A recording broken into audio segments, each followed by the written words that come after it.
Esto es Chica Podcast. Hola, soy Julia. Bienvenidos a este podcast, un espacio en el que me gustaría hablar de algo que me apasiona, como es el mundo de la belleza. Con un enfoque hacia el maquillaje y la cosmética, quiero hablar de su historia, de su industria, de sus tendencias ayer y hoy y de reflexiones varias. Como os comento, me gusta mucho este mundillo y siempre he tenido en las redes sociales el lugar en el que encontrar comunidades donde compartirlo, disfrutarlo, aprender de él, y por eso me decido hacer este podcast cuyo formato me gusta mucho porque me permite hablar en profundidad sobre los temas de manera pausada, sin exponerme delante de la cámara, que es algo que me cuesta muchísimo, y de esta manera contribuir un poco a ese mundo virtual en el que yo me nutro tanto y aportar, bueno, pues un poquito. Y si a alguien le puede servir, pues genial. Y luego la verdad es que tengo que decirlo porque me lo podría saltar por alto, pero me apetece tener las palabras guardadas para mí, porque el motor de hacer este proyecto es reconectar conmigo misma. Creo que trabajar en algo que me gusta, investigar, preparar los podcasts, hacerlo, puede ayudarme mucho porque al final si trabajo en algo que me gusta tanto, al final es trabajar en mí misma y de alguna manera así poder reconectar conmigo. Esto es un poco tal, pero bueno, yo quería dejarlo dicho. Vamos a la vuelta a lo importante, que es que, como os comento, el objetivo de este podcast, de Chica Podcast, es compartir ese mosaico de cavilaciones, ideas que tengo en mi cabeza sobre el mundo bellicir. Y siendo este el primer episodio, y tratándose entonces de un punto de partida, de un origen, me ha parecido una buena idea inaugurarlo analizando el origen, el germen de alguna otra cosa más dentro del mundo bellicir. Al principio iba a hablar del origen de 3 productos de maquillaje o cosméticos que podemos encontrar quizá en nuestro neceser o en nuestro tocador, pero me enrollaba tanto hablando que me alargaba hasta la hora y pico. Así que hice una encuesta a mis mejores amigos de Instagram, ese grupo tan selecto de 20 personas o menos, preguntando si debería hacer un podcast que durara media hora, 30 minutos o una hora. Y menos un voto, el resto, que fueron como 6 o 7 votos, tampoco tal, fueron a parar a a la opción corta. Así que, como seguramente sean además ellos, mis mejores amigos de Instagram, si acaso los únicos que escuchen el podcast, no puedo hacer otra cosa que no sea hacerles caso y ceñirme a la duración que realmente consideran aceptable. Así que en 30 minutos no me da tiempo ni de broma hablar más que de un producto. He tenido entonces que elegir. Y como tenía que elegir, yo creo que lo mejor fue elegir el icono entre los iconos. Chanel número 5. Creo que no puedo empezar el podcast de otra manera que no sea hablando de Chanel número 5 y su origen, porque aunque sea muy cliché, es tan reconocible que tanto te guste el mundo de la belleza o no, si tú le preguntas a alguien, dime algo que asocies a la industria de la belleza o tal, seguramente, posiblemente que se les pase por la cabeza Chanel número 5. Entonces no podría ser de otra manera. Es como si te preguntaran qué película querrías protagonizar. O sea, no puedes decir otra que no sea Titanic. Te guste o no la película, pero es que no puedes decir otra que... O sea, no puedes protagonizar otra película. O Titanic o Casablanca. Y de ahí nadie me saca. Pero vamos a Chanel número 5, vamos a hablar de su origen y vamos a desgranar todas las capas que hay en ese contexto en el que surge. Vamos allá. Situémonos en París, años 20, un lugar y un momento que son todo un hito en sí, Pensemos en todos los acontecimientos que han tenido lugar y cuáles han sido sus resultados.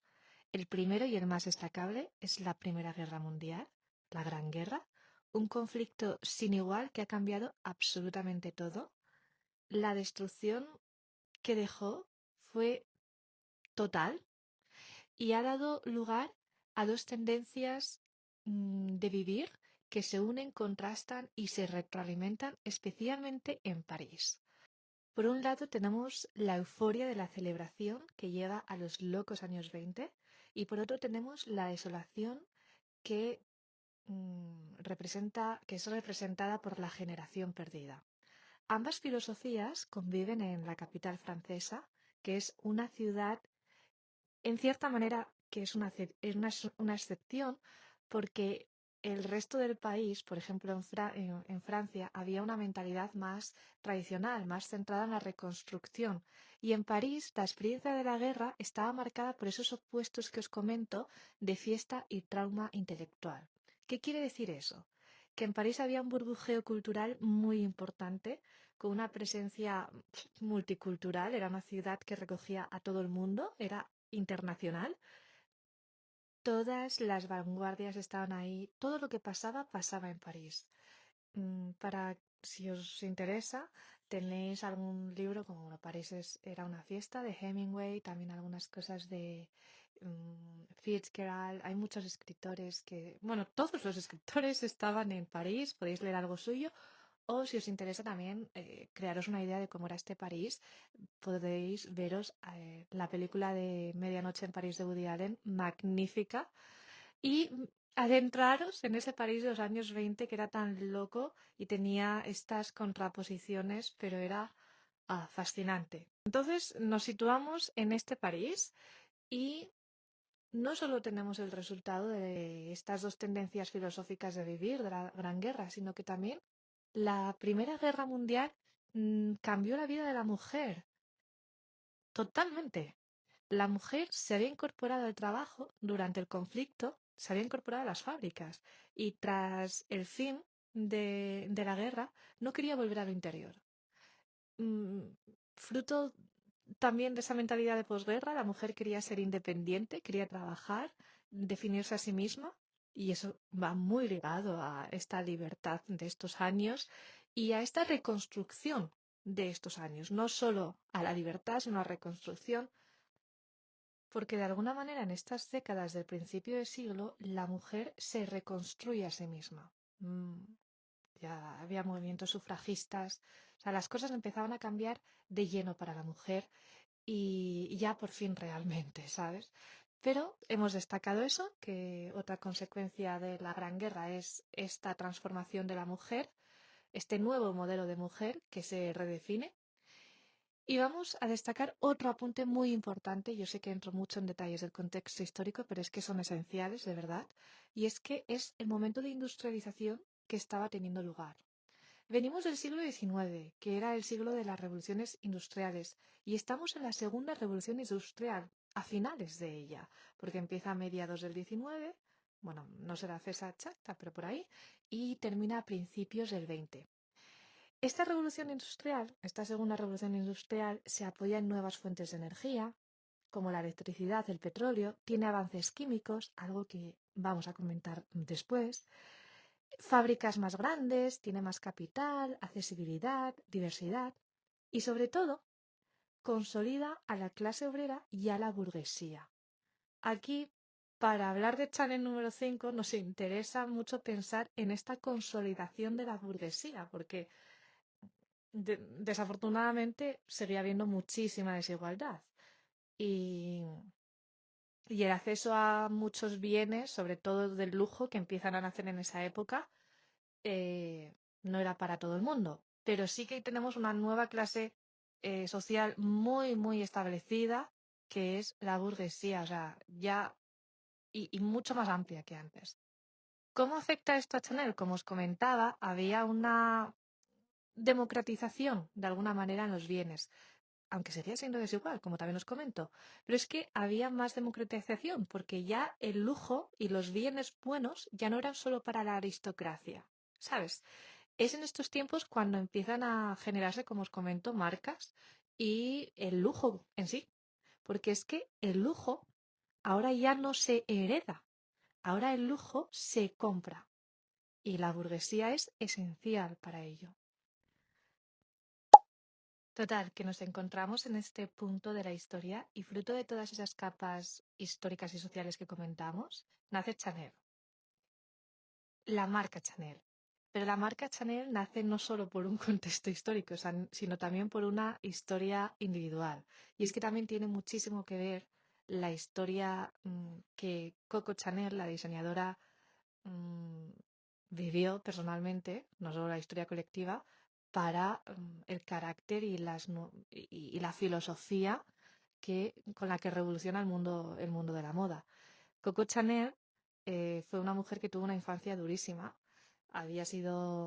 Su madre había muerto, había sido abandonada por su padre, había crecido en orfanatos, entonces desarrolla un carácter fuerte y autónomo que además yo creo que, como comentábamos anteriormente, en ese París que todo el mundo tenía lugar y era un mundo en el que ser quien eres y, bueno, era impresionante. Yo creo que ahí ella encontró justamente una serie de factores que le vinieron muy bien y claro, ese carácter tan determinado y tan fuerte que ella tenía fue un impulso de por sí para todo el germen de su proyecto, de su marca. Como os comento, en París, como muchos, se encuentra el lugar en el que ser quien es y ahí funda su taller, que al principio es una sombrerería, la funda en 1910, antes de la Primera Guerra Mundial, y lo que pretende con su costura es redefinir a la mujer. Ella ya veía cambios. O mejor dicho, yo creo que más que redefinir a la mujer, era definir a la nueva mujer. Con los años, en esa década de los años 10, va creando con ropa cómoda, con líneas limpias, sencillez, impone la sencillez y también se adapta muy bien al momento histórico de la guerra. Ella funda el taller en 1910 y la guerra empieza en 1914. Los materiales accesibles no son los mismos. Durante la guerra hubo mucha escasez y ella amoldó genial a los recursos disponibles. Entonces, claro, eso fue, fue algo muy beneficioso para ella, para su taller, su marca y para todo. Total, que en el recurso de la década ella va creando nuevas tendencias como el Little Black Dress, el traje tweed, normaliza el uso de los pantalones para la mujer y llega el año 1921 en el que ella decide que la mujer ha de oler a una fragancia adaptada a la nueva mujer. Los perfumes hasta entonces habían sido fragancias prominentemente florales, imitaban el olor a una sola flor, que debía ser fácilmente identificable, y Chanel piensa que hay que terminar con eso, que eso no representa la feminidad, y por eso le pide a un perfumista que se haga eco de la nueva mujer y cree la fragancia. ¿A qué perfumista se lo pide? Bueno, pues a Ernest Box. Sé que estoy diciendo mal el nombre, se escribe Ernest Beaux. Era un perfumista franco-ruso. Había nacido en una familia dedicada al perfume. Su padre y su abuelo, su hermano también lo eran. Y trabajaban en la corte rusa. Él tenía mucha técnica, experiencia y visión. Imagínate, es que estaba acostumbrado a hacer los perfumes más exclusivos. De hecho, mira, unos apuntes. En el centenario por la derrota de Napoleón en Rusia, le encargaron que creara un perfume para conmemorar el centenario. Creó un perfume que se llamaba Bouquet de Napoleón. Para ello, luego también había creado perfumes en honor a Catalina la Grande. O sea, los perfumes más prestigiosos que te puedes imaginar o para las ideas más exclusivas que te puedes imaginar. Como decía, Vox era franco-ruso, entonces durante la Primera Guerra Mundial fue reclutado en el ejército francés. En ese tiempo, durante la guerra, también tuvo lugar la Revolución Rusa. La Guerra Mundial tuvo lugar entre 1914 y 1919 y la Revolución Rusa, la Revolución Bolchevique, fue en 1917. Ya sabéis que como consecuencia de esta revolución en Rusia, bueno, cayó el zarismo, o sea, adiós aristocracia, y los que sobrevivieron huyeron del país porque no había otra opción si quería sobrevivir. Y entonces es cierto que esto a él le pilló en el ejército, batallando en la Primera Guerra Mundial, pero claro, cuando terminó el conflicto, él no podía volver a Rusia, porque él, ¿sabes? Entonces se instaló en París. En París hizo sus contactos y entre ellos hizo bueno, no es que hiciera sus contactos, sino que se puso en contacto con la gente que ya conocía, ¿no? Entre ellos con el gran duque Demetrio Romanov, que era primo del zar Nicolás II, y claro, eran amigos de la aristocracia, que habían, como os comento, estaban exiliados. Esta amistad con el duque le lleva a conocer a Coco Chanel, y es que Demetrio y Coco se dice que eran amantes durante el verano de 1920, es decir, un año antes de la creación del perfume de Chanel. Yo creo que esto va ligado un poquito a la creación del perfume porque dicen que fue en este año, durante este romance con este duque, que Coco se empezó a desarrollar el gusto y el interés por los perfumes. Pero bueno, sea como fuera, el resultado es que gracias a esta conexión de relaciones, el perfumista y la diseñadora se conocieron y Chanel le hizo ese encargo tan especial que tenía en mente. A este encargo, Vox responde con 10 muestras, numeradas del 0 al 5 y del 20 al 24. Y a Coco le gusta la número 5.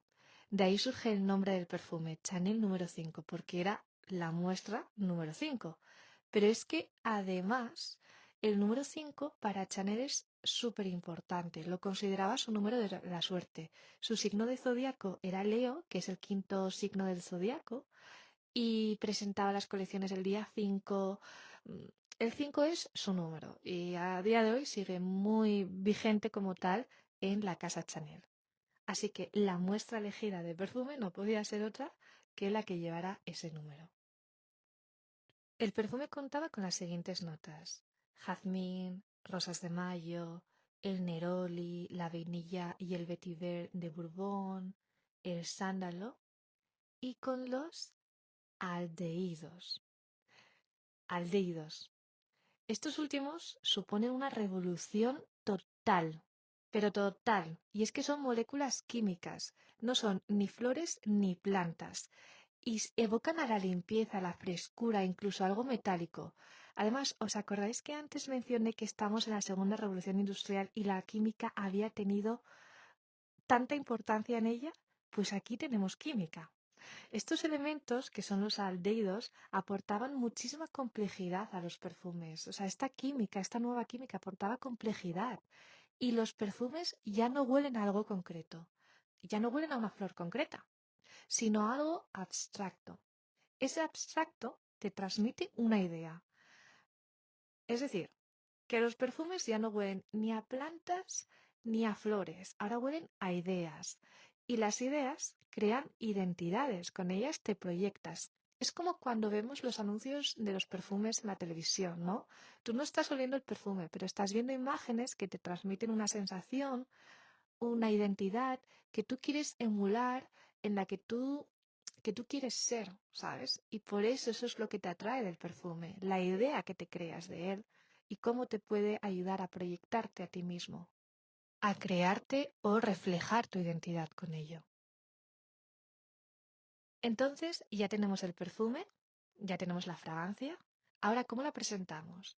Bueno, pues aquí viene otra revolución y es el diseño del envase. Y es que hasta entonces los envases habían sido muy rococó, muy barrocos. Y Coco rompe con ello también. Encapsula el líquido en ese frasco rectangular, plano, con los ángulos redondeados, las líneas finas y elegantes que seguramente todos os estáis imaginando. Esto es increíblemente importante.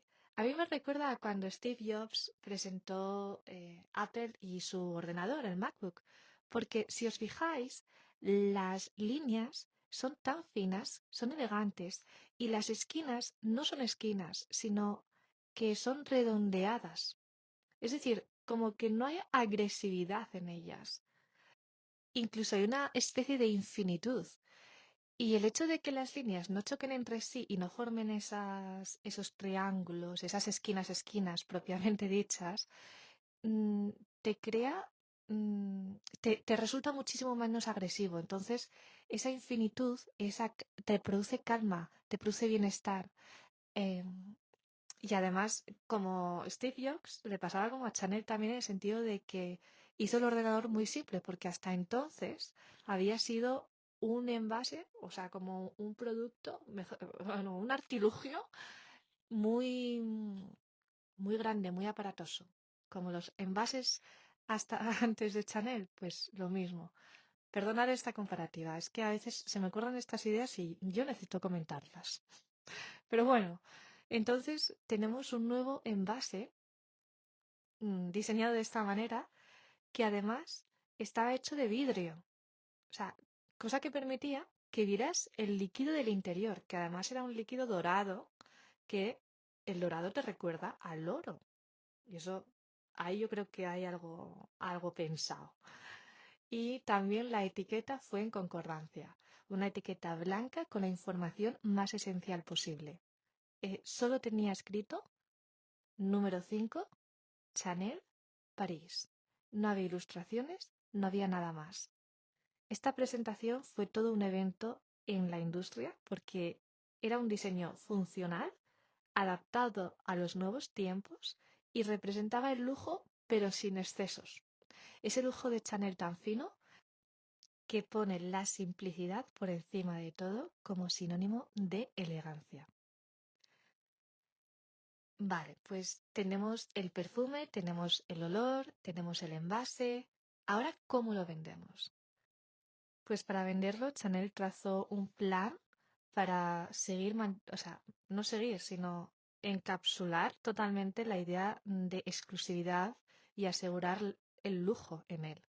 Y es que la estrategia, mira, os voy a comentar una cosa. Yo, o sea, he investigado muchísimo, aparte de las cosas que ya sabía de antes, pero he investigado muchísimo para hacer, bueno, para hacer este podcast decentemente, ¿no? Y no tengo muy claro cómo fue las primeras veces que se olió el perfume. Porque hay fuentes que dicen que Chanel creó este perfume como un regalo para sus clientas por Navidad, para sus mejores clientas. Otra gente, o sea, otras fuentes que dicen que ella, las primeras veces que se olió el perfume fue porque ella hacía cenas en las que sprayaba el perfume sobre los manteles y entonces tanto las amigas como las clientas como la gente que pasaba se preguntaba, claro, cuál era ese olor. Entonces, la verdad, no me quedó nada claro porque consultando muchísimas fuentes no llegué a un lugar común en el que me despejara todas las dudas. Así que no sé cómo fue las primeras veces que se olió la fragancia. Pienso que fue una estrategia de marketing esas primeras veces, pero lo que sí tenemos claro es cuando salió a la venta, cómo fue. Y es que, como os comento, ella quería hacerlo muy exclusivo. ¿Y cómo puedes hacer algo exclusivo? Pues haciéndolo casi inalcanzable. Y es que solo se vendía en su boutique de París. Entonces, claro, solo podías acceder a él si visitabas su boutique de París, que ella ya tenía boutiques en otros lugares, pero solo se vendía en Rue de Gambon. Es que no me atrevo a decir el nombre porque seguro que lo digo mal, pero solo se vendía ahí. Hasta 3 años más tarde, que llegó a un acuerdo con los hermanos Wertheimer, seguro que también lo estoy pronunciando mal, pero fue un acuerdo que, o sea, muy chungo, la verdad, porque esto involucra una historia realmente peliaguda. Porque, bueno, Cuando hizo el acuerdo Chanel con los hermanos Wertheimer para vender el perfume en algunas otras tiendas, que por cierto seguían siendo increíblemente exclusivas, o sea, no eran cualquier perfumería, no, eran las mejores perfumerías. De hecho, era, por ejemplo, en París, en las galerías Lafayette, y otras dos ciudades, como Londres y Nueva York, pero en tiendas que eran Harrods, Selfridges, Saks Fifth Avenue, o sea, lo más exclusivo que te puedes imaginar. No lo podrías encontrar en ninguna otra parte. ¿Qué pasa? Que cuando hizo el acuerdo con estos hermanos, que por cierto eran los empresarios de la marca Bourjois, el acuerdo no fue nada beneficioso para la diseñadora, porque únicamente se llevaba un 10% de beneficio. Y claro, el éxito del perfume fue tan arrollador que la fragancia fue lo más. ¿Qué pasó? Que Chanel quiso conseguir de nuevo las licencias, los derechos de autor.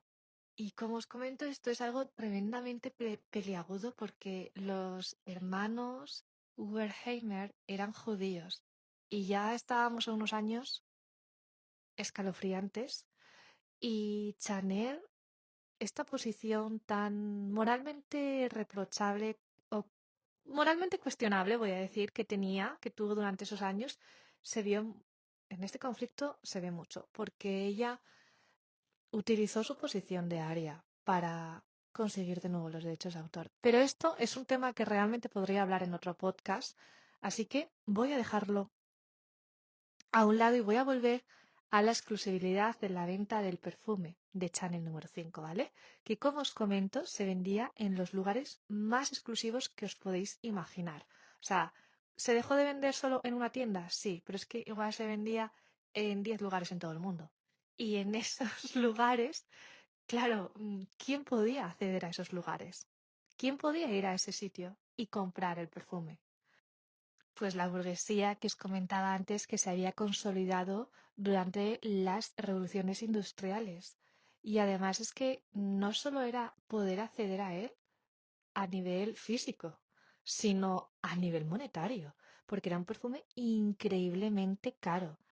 Se convertía en un objeto de deseo, como muchos perfumes hoy en día, por cierto.